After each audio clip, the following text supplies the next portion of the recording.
Aloha.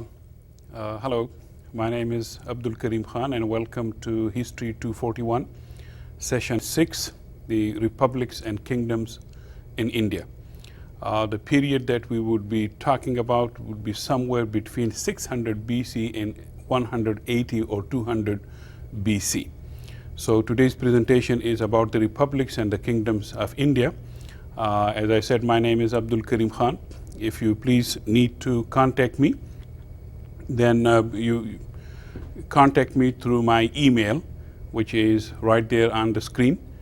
And I teach here at Leeward Community College, University of Hawaii.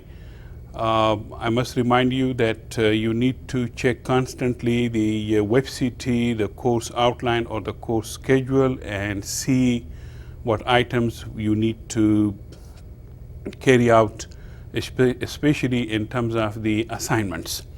So make sure that you have everything in place, the dates, especially the what session you would watch, at what time, and what tests or assignments that are due. So for that you need to check constantly the WebCT. Again, you call my office through Leeward Community College and get in touch with me if you need my help. Let's see today's presentation. We have on the history, and first we see what we did last time, a sort of review. Last time we talked about the origins of Aryans. We talked about the people, especially those who came from outside, about their race, their language, the different ethnic groups that started making India. We talked about the Aryan invasions, especially their social setup, the Indo-Aryan society, how they structured themselves and how they figured out what to do with the rest of the people in India, the two nations, the Aryans and the Dravidians, the native people of India. We talked about the Brahman rule, the first caste, or the high upper caste in the Hindu society. And we also talked about the caste system overall.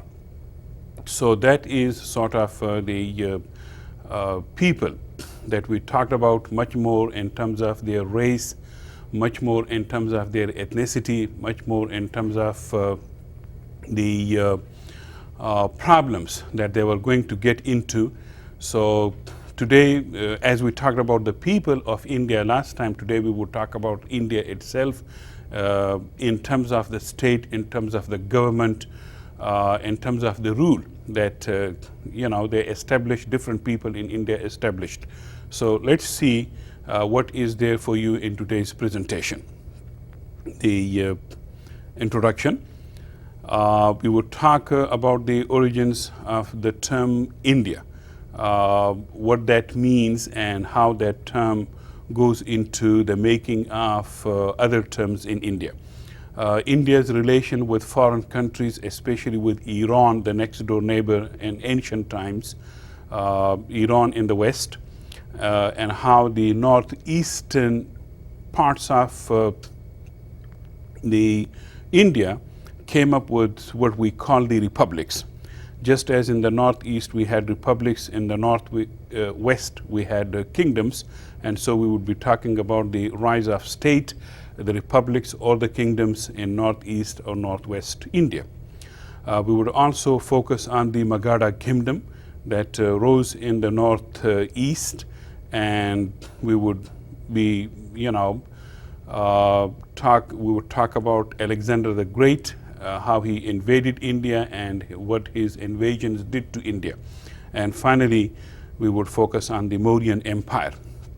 So this is a presentation which deals more with the rise of politics and much more the rule, the government, and how government established itself among the people of India.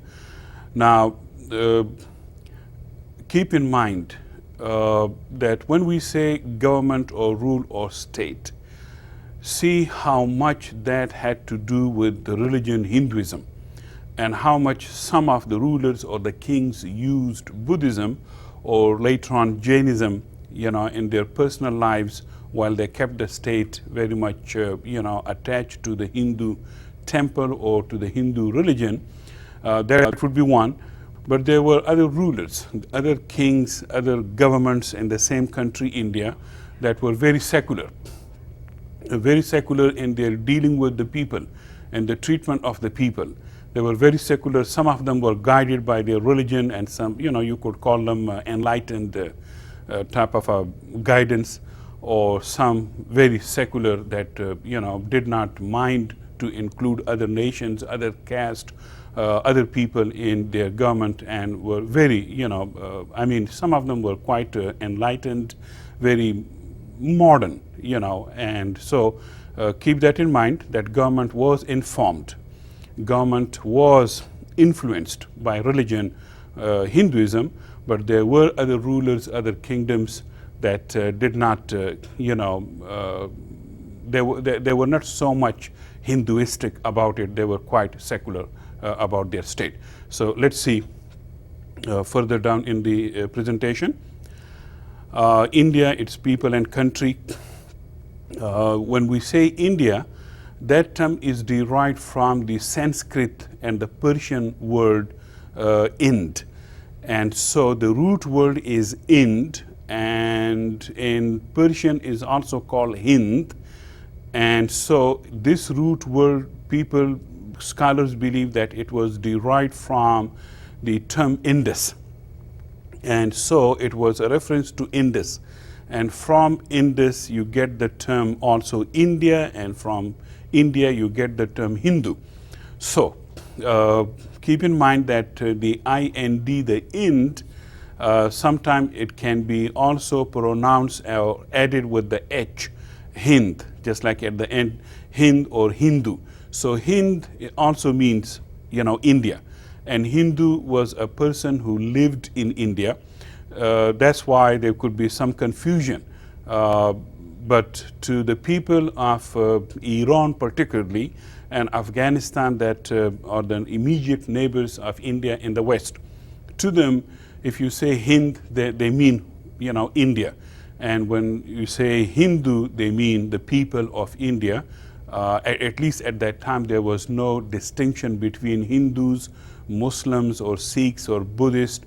Everybody at that time was Hindu, so that's why, India was home to, the Hindu majority people. And so that's the close connection between Hind and Hindu.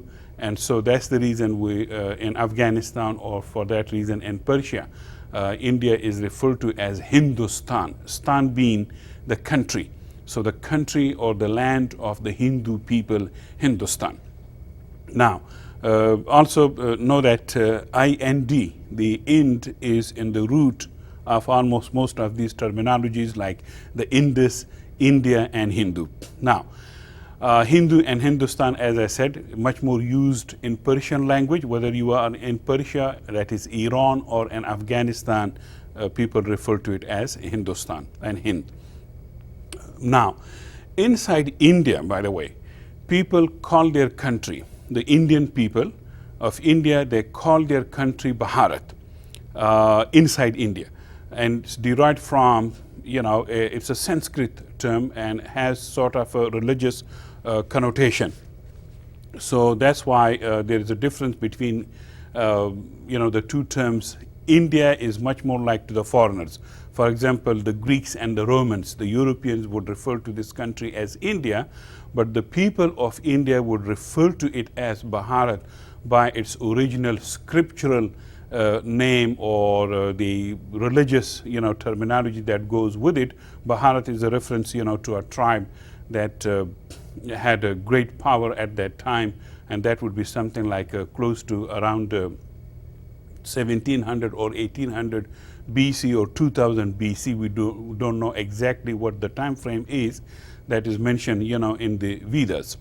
So, as I said, outside world might call that country by that name India, but inside the country, people refer to it as Bharat. And that is not just only the case with India, also with Egypt. To the Americans and the vast majority of Europeans, that country is known as Egypt. But inside Egypt, nobody calls their country Egypt. They call it Misr, M-I-S-A-R. And there's a big difference between Egypt and Misr. So Misr is very much, Arabic, which is the national language of the people and the country of Egypt.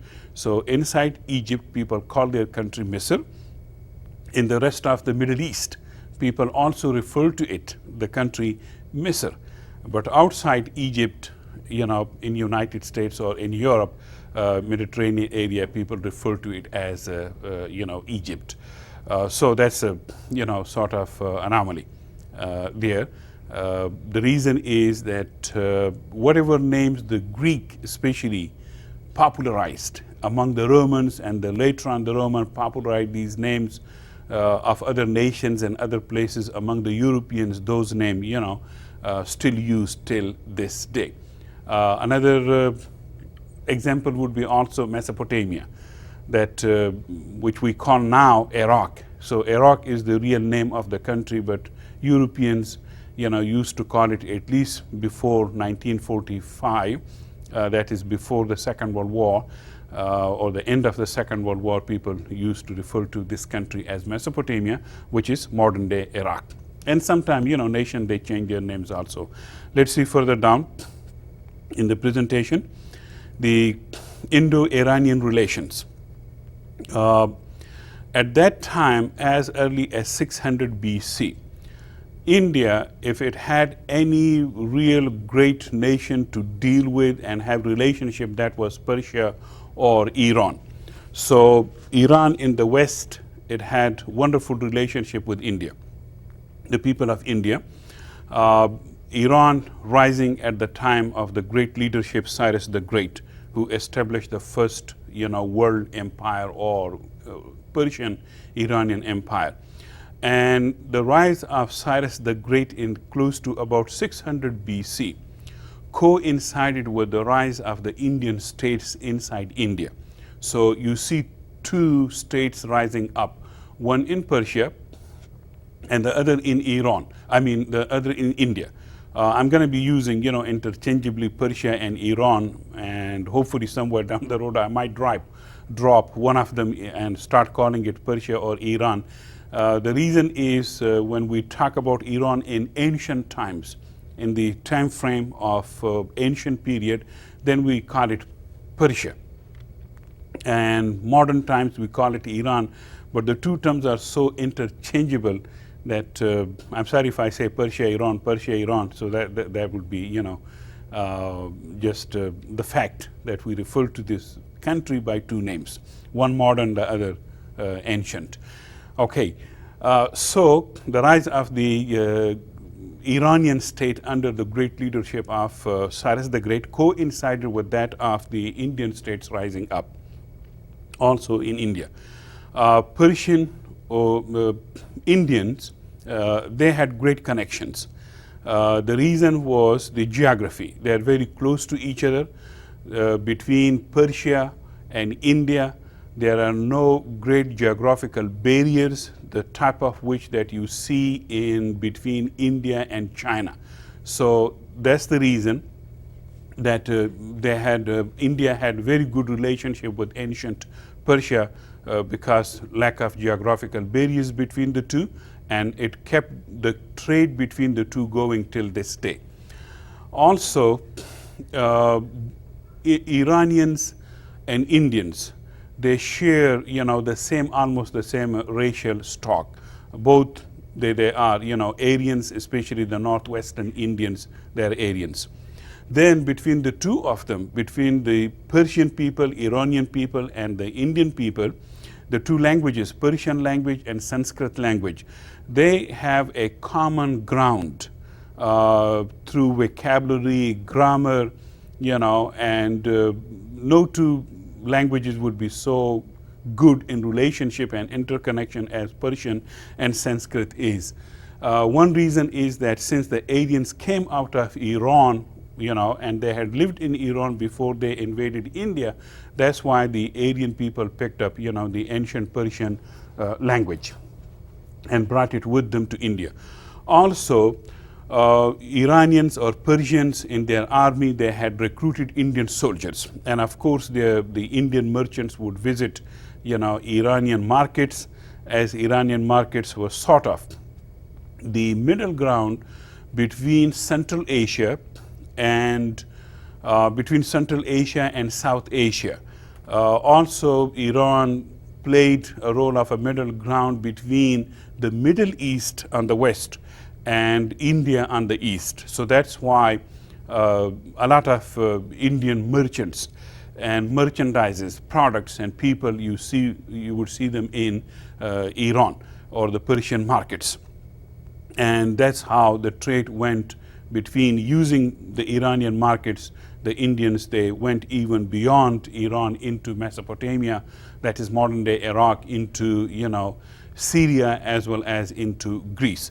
And so that's how Iran played a major role in bringing these people together, Indians and the Western people, and also became a sort of a connecting point for the two people and the two products.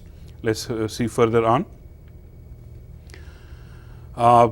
As I said, close to 600 BC, as Cyrus the Great was rising in power and establishing a state in Iran. Inside India, the Aryan people, they were becoming much more Indians, and that's what's called the process of Indianization of the Aryan people.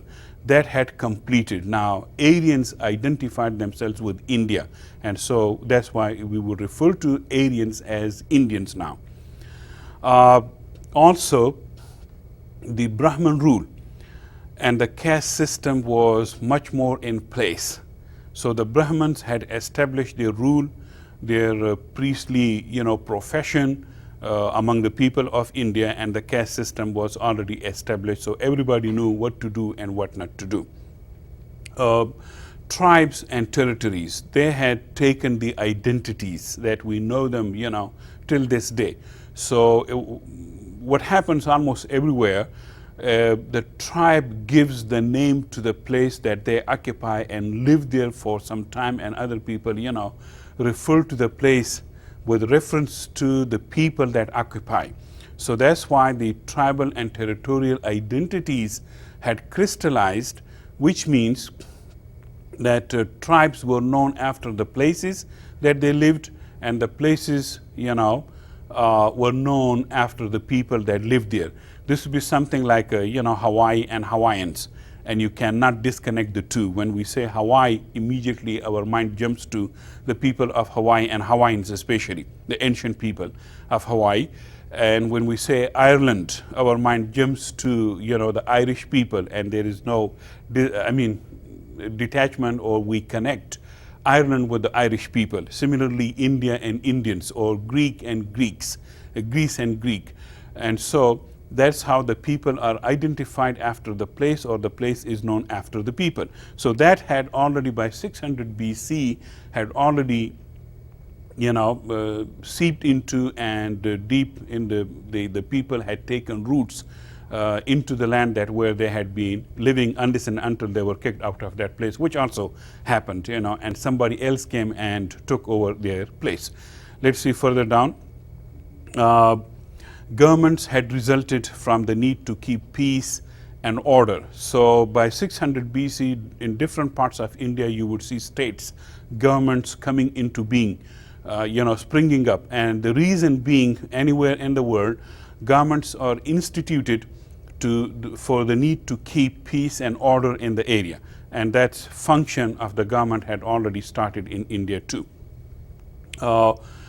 Also, you would see, just like anywhere else, in India, warfare would be quite common among the people of India.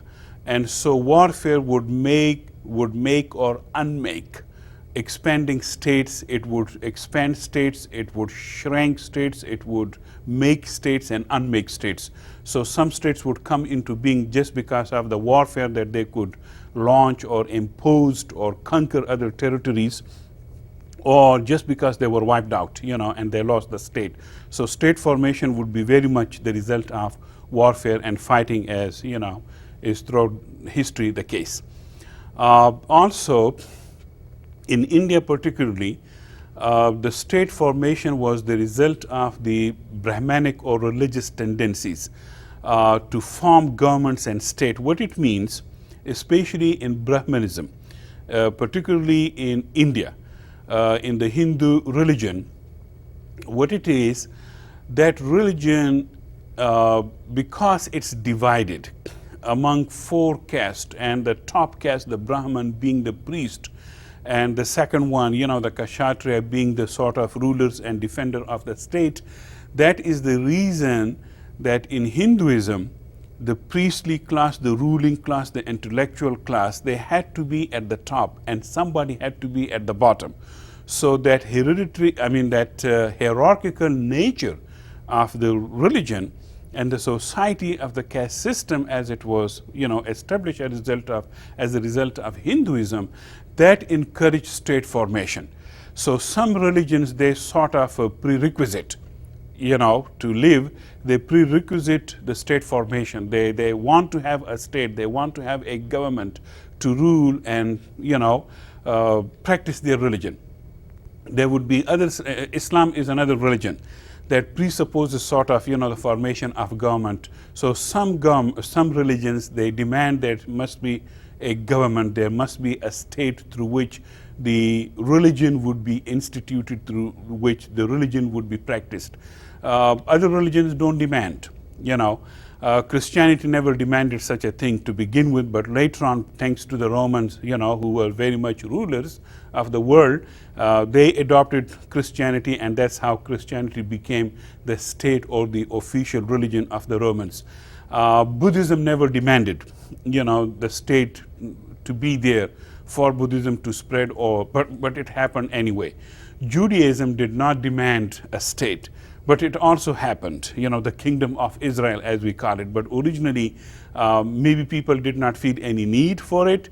They lived, in their separate tribal communities, and whoever the state was and whoever the government was, they did not bother. So some people can easily live under whatever the state might be. So, but in India, because of Hinduism and because of Brahmanism, the state formation and the government existence was supposed to be there, and it was required to be there, and that's how, in India, the Brahman rule or the religious tendency was to make a state. Let's see further on. The states that sprang up in different parts of India, they were called the Mahajanapadas. Mahajanapadas.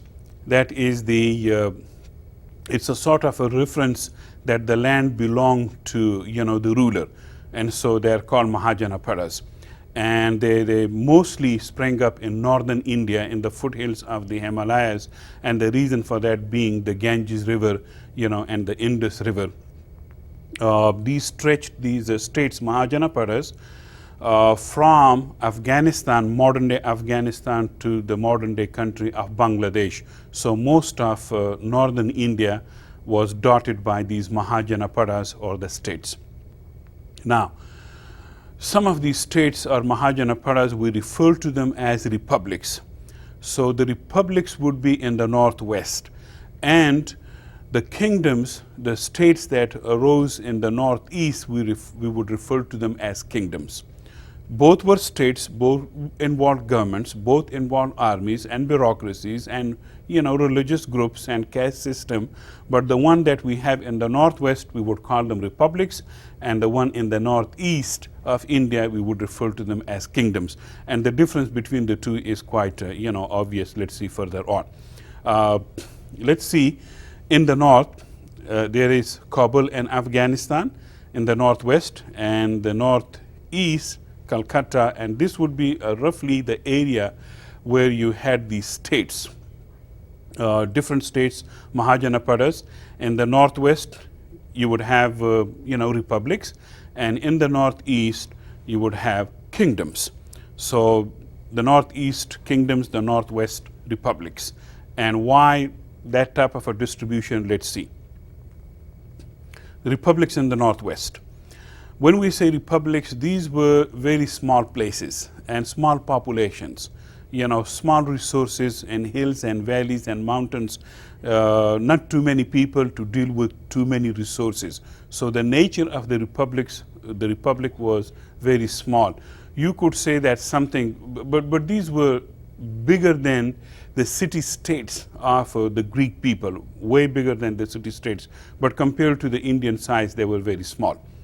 Most of them were tribal confederacies of the same caste, meaning that people of the same tribe, of the same caste had gotten together to make their government, to make their state, to make their country, and then primarily to defend themselves against other people that would be there in the neighborhood or in the near vicinity that wanted to take their land, their water resources, natural resources. So that's why most of the republics, they were very strong on the defense, and they were cohesive groups. They were much more unity, much more, camaraderie, because the fact was that they belonged to the same tribe and to the same caste, which also kept, the state on a small level.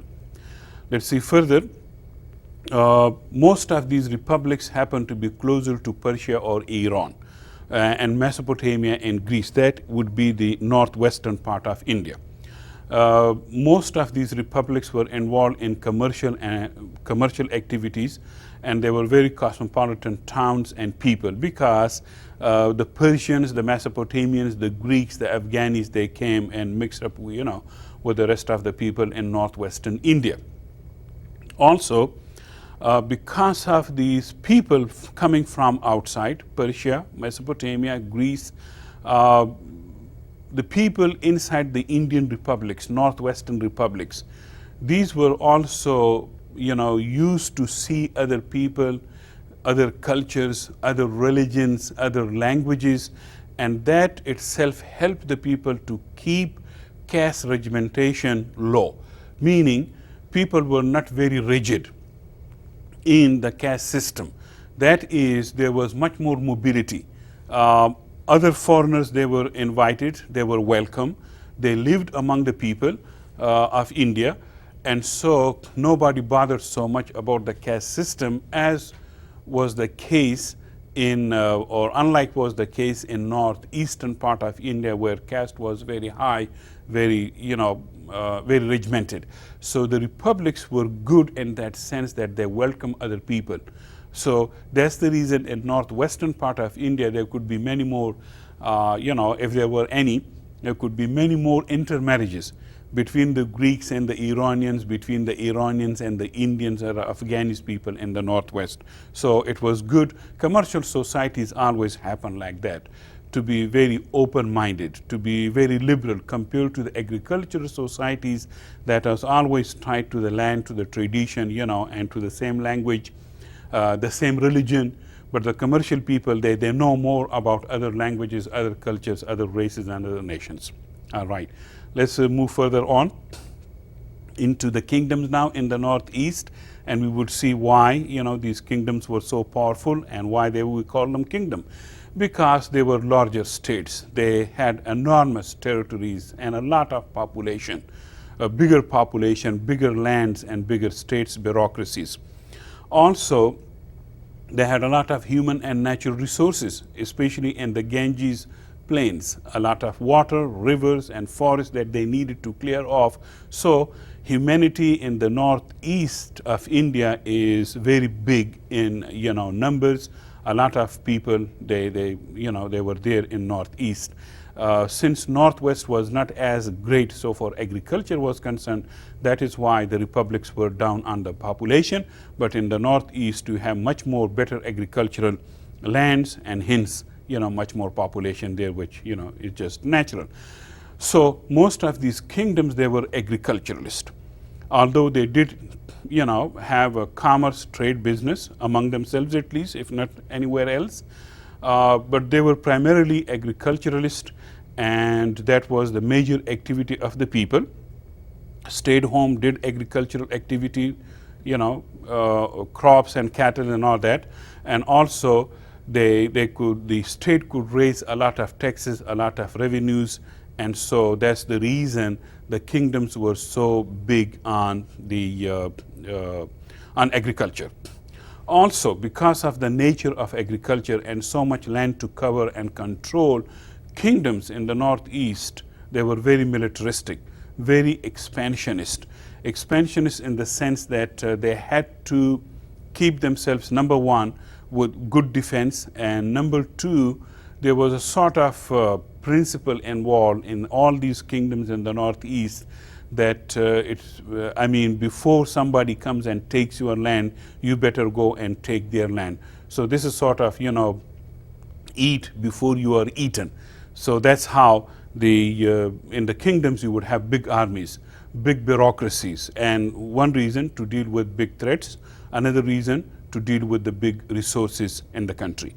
Collecting enormous taxes, that was, natural, because there were many more resources. The more resources they had, the more people they had, the more activities they had, the more wealth the people had, the state got the same amount of tax. That is very strong in taxes. However, in the northeast among the kingdoms, there was strict caste regimentation. Sometimes it would break down, but there was caste regimentation. Everybody had to be working in their own caste decided profession. And so the society was very hierarchical. First the Brahman, then the Kshatriya, then the Vaishya, and then the Shudra. That is the priestly class, the warrior class, and the agriculturalist class, the farming class, and then the servant class or the serf class, or the slave caste, so to speak, the untouchable and the outcasts. So there, since everybody was needed for the profession that they had to perform, that's why the regimentation was kept intact. And so in the northeast, you will not see so many intermarriages, especially between the low caste people and the upper caste people. The reason being that the low caste had to do the work that they were assigned to do by law of the religion, Hinduism, and by the state. And so, just to give you an example, if that was the case with the Shudras, the untouchable, the low caste people, to clean the toilets, of course, they had to clean the toilets, and of course, the upper caste people, the warrior caste, or the priestly caste, or the ruling caste, or the army caste would not clean the toilets. They would not do those dirty jobs. Those were the fate, so to speak, of the low caste people, so they had to do that, and hence somebody had to do that. And so that's why the government enforced the caste system to keep everybody in their own place and keep the profession going and the work being done constantly through not only the religious system but also through the political state system. So that's why there was much more hierarchy. Let's see further down in the kingdoms. There were a lot of kingdoms, different places, but these three, the Kashi, the Koshala, and the Magadha, these were the three primary, star kingdoms in the northeast. However, the Magadha would come and wipe out the Koshala and the Kashi, and Magadha would reign supreme till very late. The rule in any single kingdom, it was very hereditary, and most of the time the Kshatriya, the army caste, was the ruling caste.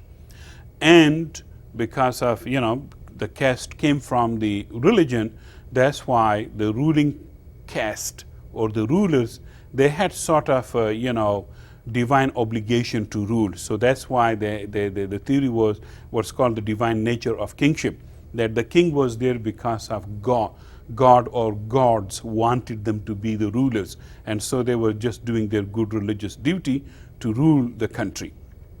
Also, any kingdom, any ruler had to have the Brahman, the blessing of the Brahmans, that is the priestly caste, to get their state legitimated. And so the Brahmans provided that legitimation or legitimacy, to the state. So that's another reason why the rule or the state was so religious in nature. All right. Now, it was also the duty of the king, because he or his family or his state claimed to be the divinely ordained to rule people. So the same king or the family or the kingdom or the state, it was their duty to build temples and offer sacrifices and make it easy for people to do the same. One great sacrifice, Ashwamedha, that was the sacrifice of the horse. Now, don't panic, nobody killed horses. What it was, that the king, to show how powerful he was and how powerful his state was, what he would do, he would let his horse go.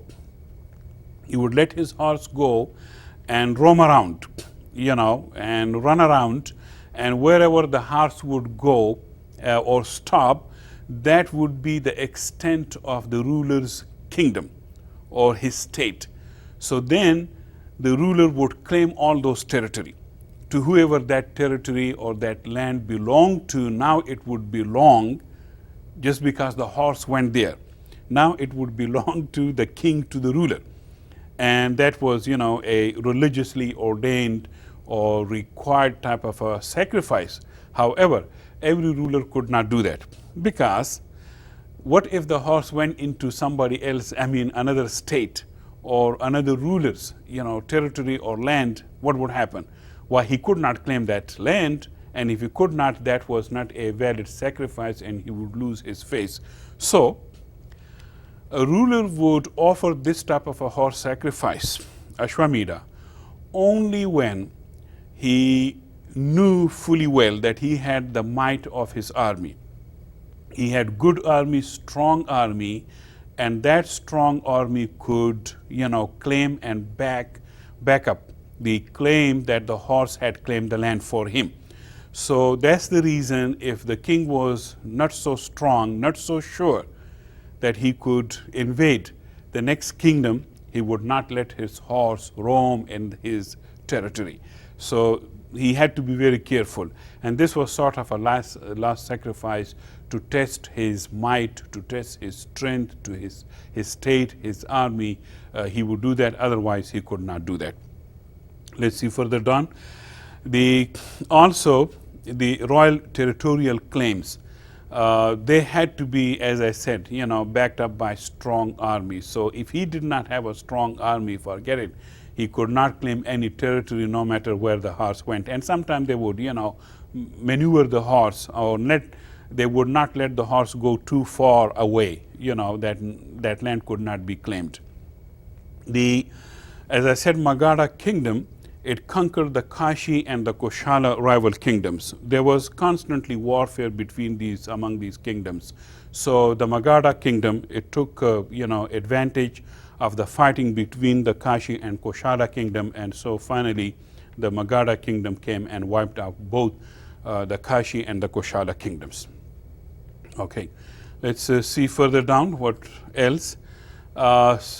In the northeast, in the Magadha Kingdom, you see a great king, Bimbisara.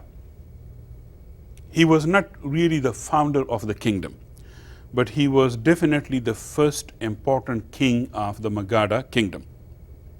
Close to around 493 BC he died. So that's sort of roughly, the date until which he ruled and died.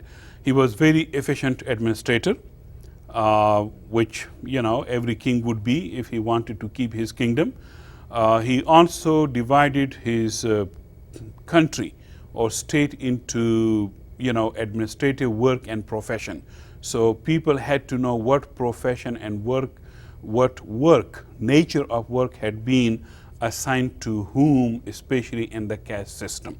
So the administrative division of work and profession was very much high in the Magadha Kingdom in the beginning of the state that is under King Bimbisara. Everybody had to know what to do. He also had appointed very able advisors, and then he would listen to them. He did not, he would not go just according to his whim and wishes. He did listen to the good advice of his able advisors.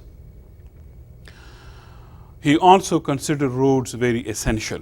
Of course, not just only for trade, but also to rush his army wherever he had to crush the revolts of other kingdoms or other people that lived under him. He also measured entire land in the country for crops and tax assessment. He wanted to know what land produced what product and how much, what was good land, what was bad land, and according to the nature of the fertile or the not so fertile land, the tax would be assessed on those people. Under him, King Bimbisara, and similarly everywhere in India, villages were mostly run by their own leaders, that is the village headman. So they would, rule, and they would run the affairs of the village, and they would be responsible to collect the taxes. So keep in mind also the importance of the village and the village headman. And it's a unique phenomena in India that although we talk about all these great kings and great powerful rulers and caste system and all that, but within any village, any number of villages, people were much more free. People, they would decide through their village councils that later on would be called panchayats, that's the village councils. And as late as 1930s and 1940s, Gandhi insisted that we should have back again the ancient system of the panchayat or the village council.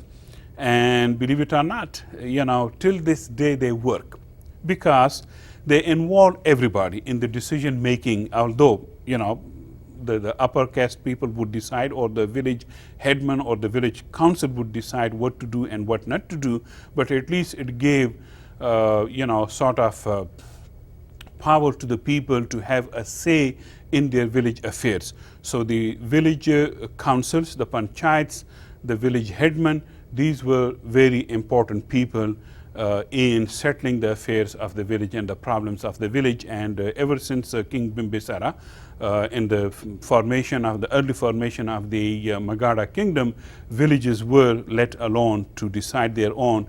All the state was interested in was that people worked, they produced whatever had to be produced, and they paid the taxes. So that's how the village headmen were used to collect the taxes. Let's see further down. In the Megara Kingdom, the king was the head of the state, which is not just only being the head of the state as we know it.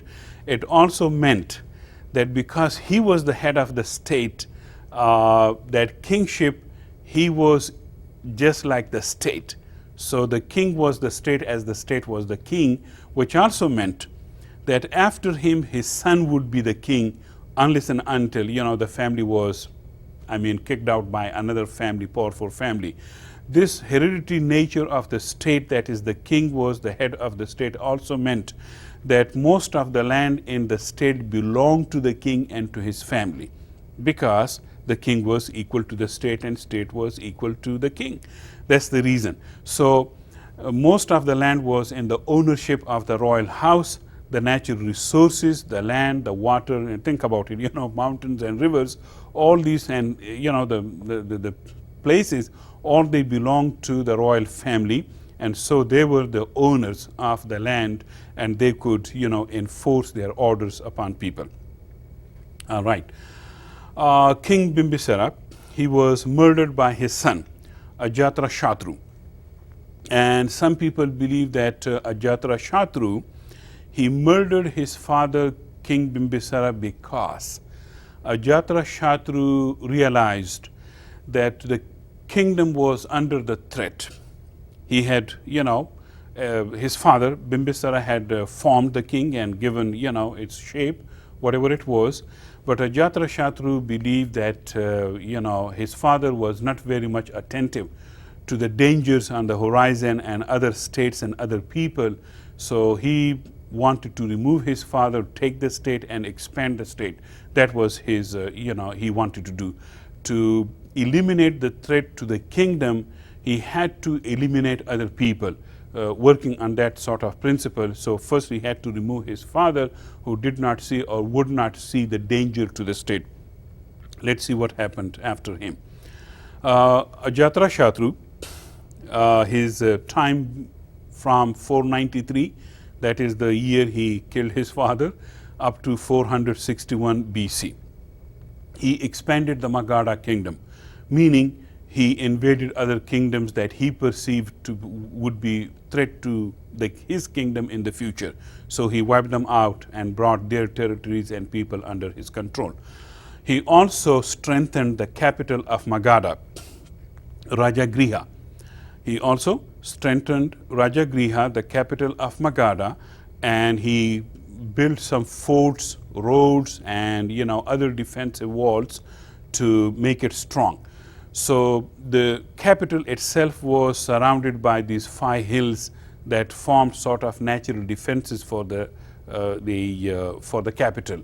But he still made some built some forts, and especially in the Pataligrama or Pataliputra, and now we know it as simply as Patna. So he created another city, another fort, another road, another building to make the defenses very good. So he had much more the defense and the invasion or the aggression in mind. So he was much more militaristic type of a person compared to his father, King Bimbisara. All right, let's see further down. Ajatashatru, he died in 461, his own death. But Magadha kingdom after him, it lived on for 50 more years, but it was a weak kingdom. And the reason for that being that Magadha kingdom came under the hands of 5 to 6 weak kings who ruled. They were there, but they could not control other kingdoms, and they could not keep their kingdom under their hands. So that meant that the kingdom was doomed, or at least somebody else would come and take the kingdom from them. However, the kingdom continued, under the same family. Now, this Magadha kingdom came under the rule of a group of people called the Nandas, after Mahapada Nanda. Some people believe that he was working for the king, Ajatashatru, and his father, Mahapada Nanda. He was a previous worker for the king, the throne of Magadha, and he usurped it. Other people believe that he came from a very, low caste, and so he had the blessing and support of his fellow low caste people, and they marched on the capital and took the capital and removed, the weak kings. They also turned Magadha, the empire, into an empire by conquest. So they believe that they had to do that to bring more and more territories. So what you see in the Magadha kingdom, its expansion into west, into east, into north and south, done by different people. So the kingdom remains, the same capital, the same state, but it expanded under different rulers.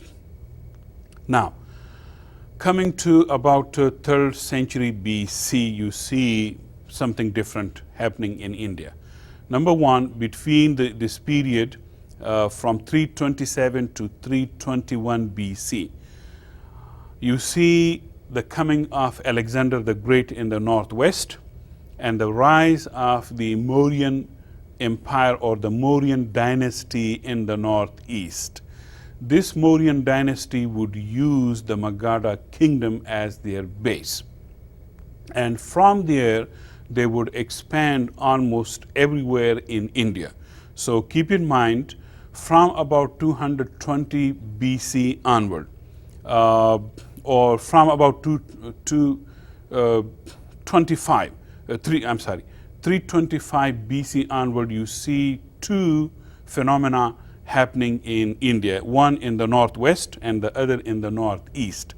In the northwest, Greeks with Alexander the Great, they would come and would change India for, not too much, but to some extent. They would establish Greek kingdoms, Greek republics, and they would bring other people, more and more foreigners, especially Greeks, Macedonians, Iranians, or even Turkish, in the army to the northwestern part of India. That's one. But in the northeast, you see the rise of a native family.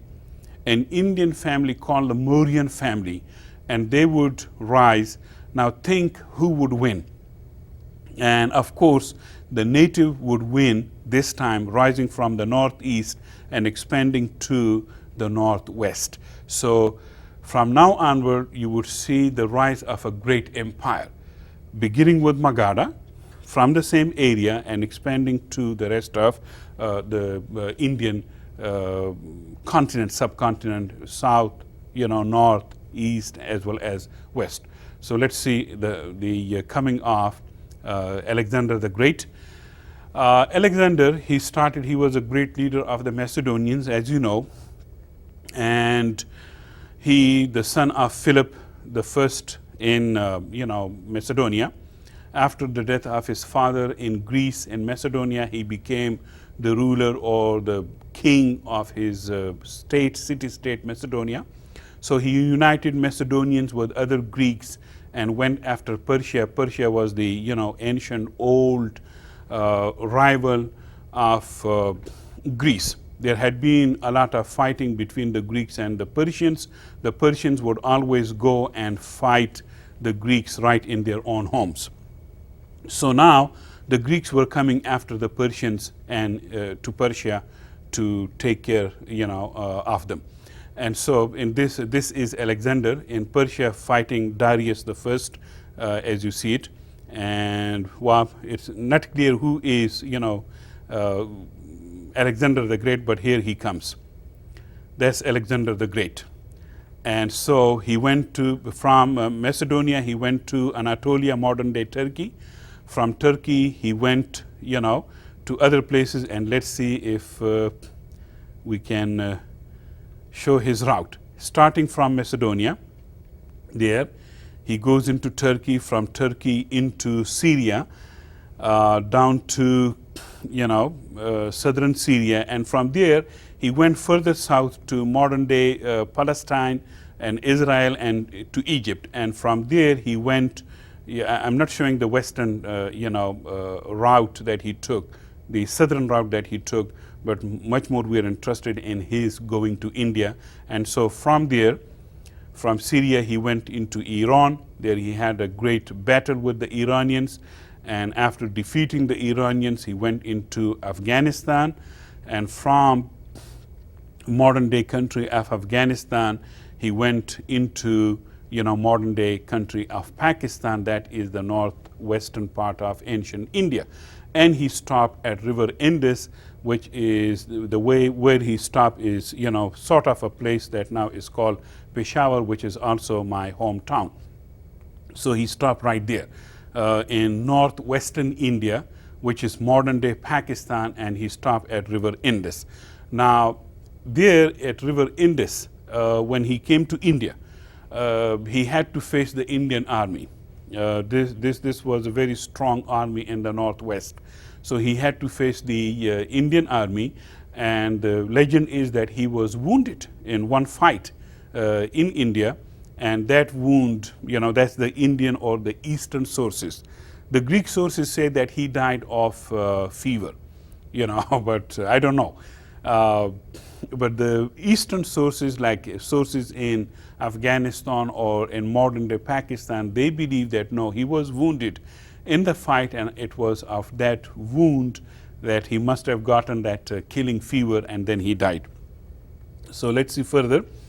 Alexander the Great in northern India or northwestern India, fighting that battle in which he was wounded, and then he got killed died in Mesopotamia. All right. Alexander the Great, he invaded northwestern India, and as I said, he went up to Indus. But his invasion in the northwest went unnoticed in the northeastern part of India. So he made it up to the river Indus, and the people who lived upon or in the basin of river Ganges in the northeast, they even did not notice. For one reason, India is a big country. One. Number two, communications were very, slow and low. And number three, there wasn't much connection between northeast and northwest of India. That was another thing. And then in the northwestern part of Western India, he did not have sort of much more interaction with the people. He came, he conquered, and he left. That's how, a lot of Indian scholars, they describe him. Alexander came, Alexander conquered, and Alexander left. He had to go. The reason was he had a problem with his own people back in Macedonia, in Greece. And his own people were, a little bit tired of coming that long from Macedonia up to modern day Pakistan or the river Indus. So they were tired, they wanted to go back, and his council told him, we need to consolidate whatever we have conquered. So let's take control of the place that we have conquered, and then we would think of, further moving down in, India. He really wanted to go into India because by now Greeks, they knew something about India.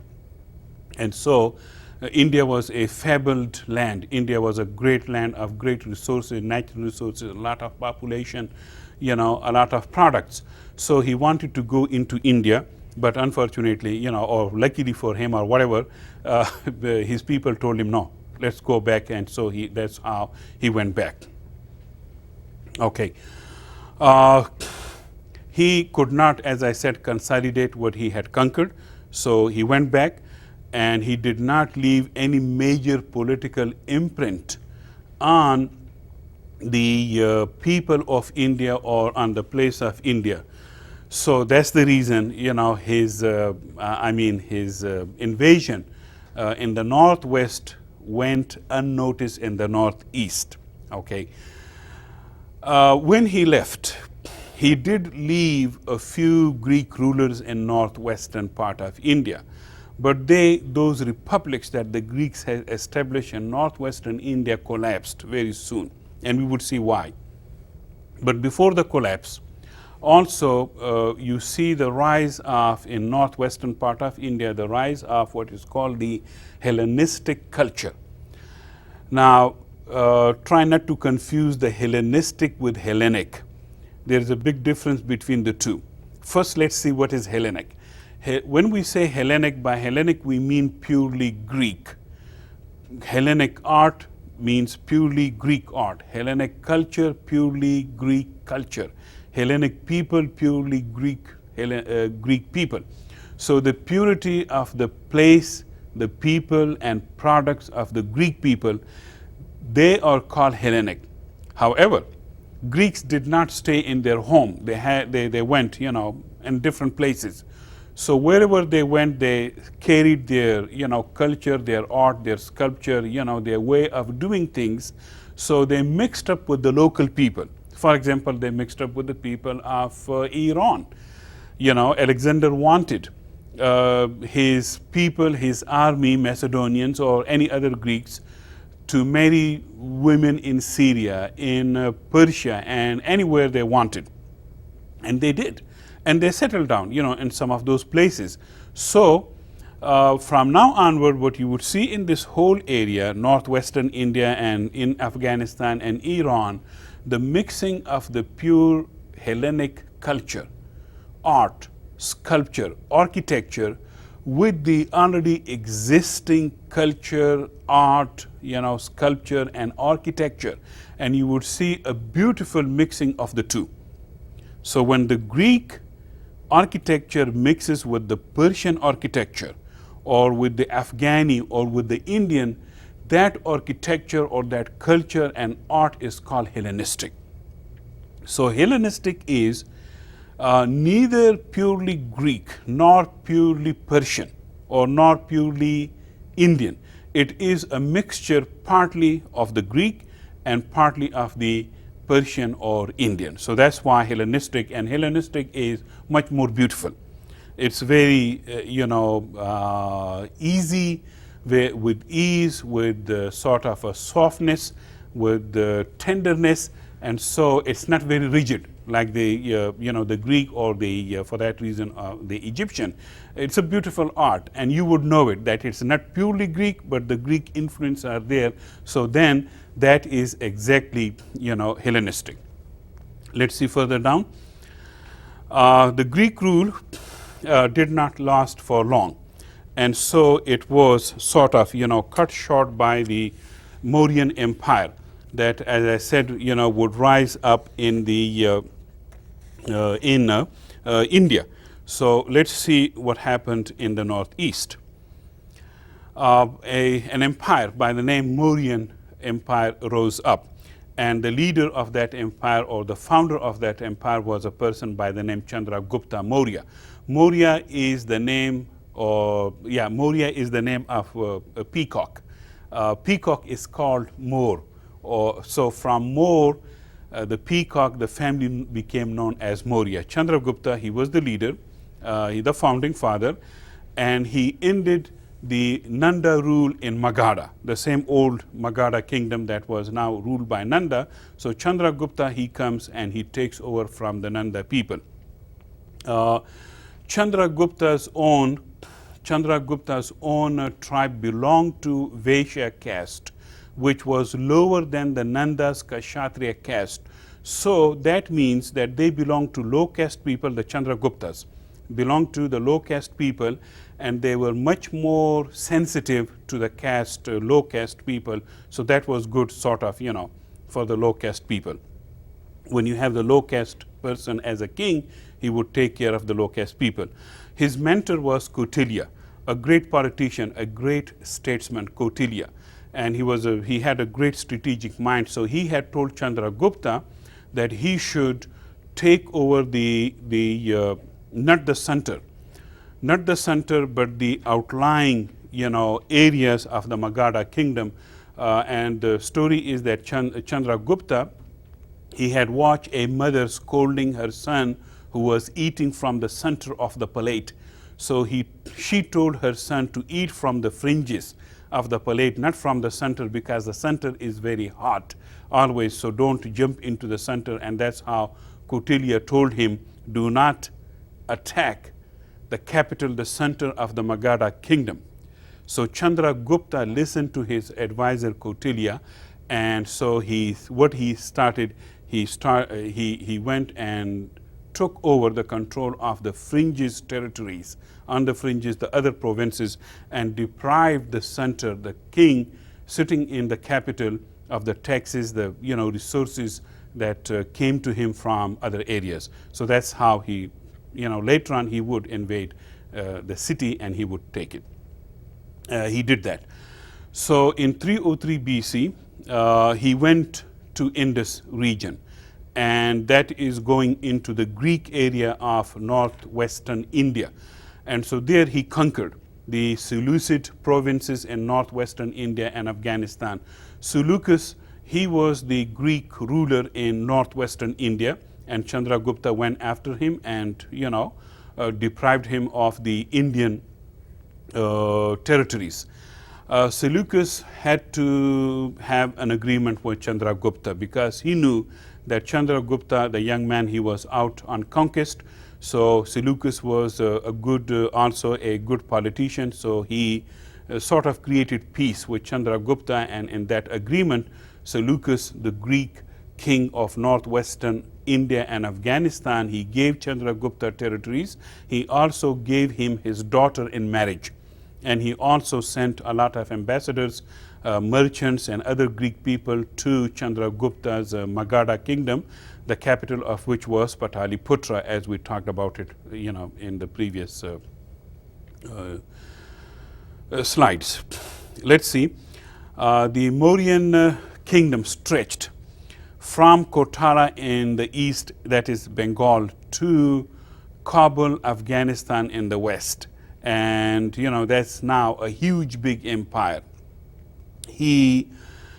Chandragupta, he converted to Jainism close to the end of his life, and as an orthodox Jain monk, he deprived himself of food and water, and that's how he starved himself to death in the south, and that's the end of Chandragupta. However, his son Bindusara took over from him, and Chandragupta's Maurya empire continued under Bindusara. Bindusara, he kept very good relationships with the Greek people, the Greek rulers in the northwest. He did not want to disturb or invade them anymore because he wanted to focus on Deccan, that is central India, and on southern India, the south of India. So what he did, he conquered most of central India, Deccan, the Deccan Plateau, and southern India. So he wanted to make his base very strong inside India, and after that, he might, or his future generation might go after the Greeks in the northwest. That is how Bindusara, he expanded his Mauryan empire, what is called from sea to sea. That is from the Arabian Sea to the Bay of Bengal. And let's see on the map. Let's see on the map, there is India, central and southern, and that is the Arabian Sea, and there is the Bay of Bengal. So that was good on part of Bindusara of controlling and bringing more of India under his control. Once the Mauryan Empire, the Mauryan Kingdom became really, deep in India and had a good control over India, then they could bring other nations, other people in the northwest under their control or conquest. Now, keep one thing in mind, and that is that constantly this is going to be happening to India, that it would expand one state and then it would shrink and then expand and then shrink, and somebody else from outside would take control. The foreigners would come and they would establish their own state. Just like Bindusara, he established, let's see in the slide, he established his empire, the Mauryan Empire, and sort of brought most of the subcontinent under his control, especially in the center and in the south, that we saw from sea to sea. But this is not going to be the end of it. What it is, this would be the beginning of a process of expansion and control, expansion and shrinking. So this would be much more, the fate of India, so to speak. And these warfares that would be part of the process, they would, kill a lot of people, naturally.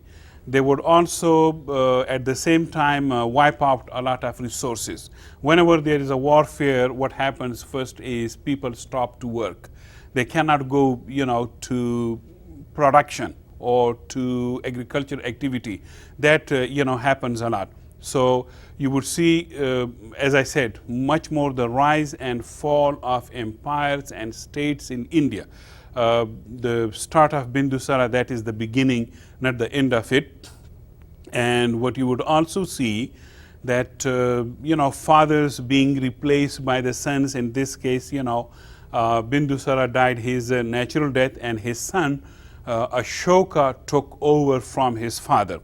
A young man that came to the rule, and he found the great kingdom that was already established, the Mauryan Empire and the Magadha Kingdom that was part of the Mauryan Empire, and he would take it to further on. So also keep in mind that until Bindusara, the Magadha Kingdom under the Mauryan Empire is much more centered inside India and much more in the northeastern part of India. And when Ashoka comes, he takes it further down to south and further west to the modern day country of Pakistan and to Afghanistan. And Ashoka would engage many more Greeks, Greek rulers, not just only in warfare, but Greek people, Iranian people, and trade and business. And he would create a sort of a new, this would be the same old Mauryan Empire, but it would be definitely, it would look new under Ashoka. Ashoka being, the greatest of all the Indian kings that ever produced inside India. Never someone like him before or after, as they say. He is like Alexander the Great. Or rather, Alexander was very poor. He did not have many resources, so that's the reason, he was greater than Alexander in India. Alexander went to India and other places. Ashoka did not leave India, so that's the difference between the two, but had enormous resources. And let's see now, into conclusion, what we did today. We talked about India, its Sanskrit language, the terminology of India, and how India is derived from, the Indus, and how Hindu or Indu is related to the term India, especially the root word IND. Also, we talked about the northwestern republics, smaller on scale though, and the northeastern kingdoms, huge and big with enormous resources. So both were states. Remember that both were states, one called republic, the other called kingdom. Republic small and the kingdom huge and big. We also talked about the Magadha Kingdom and how the Magadha Kingdom came under different hands and under different families. Also, we talked about the invasions of Alexander the Great and how these invasions of Alexander the Great inside India led to the rise of the Mauryan Empire, to expand that Mauryan Empire to expand into the northwestern part of India. So far we covered, a lot of territory, a lot of, period. Keep in mind also that now we are going to have one empire for entire India. And that would be under the great leadership of Ashoka, about which we would talk more in the future presentation. And thank you very much for tuning in. Aloha.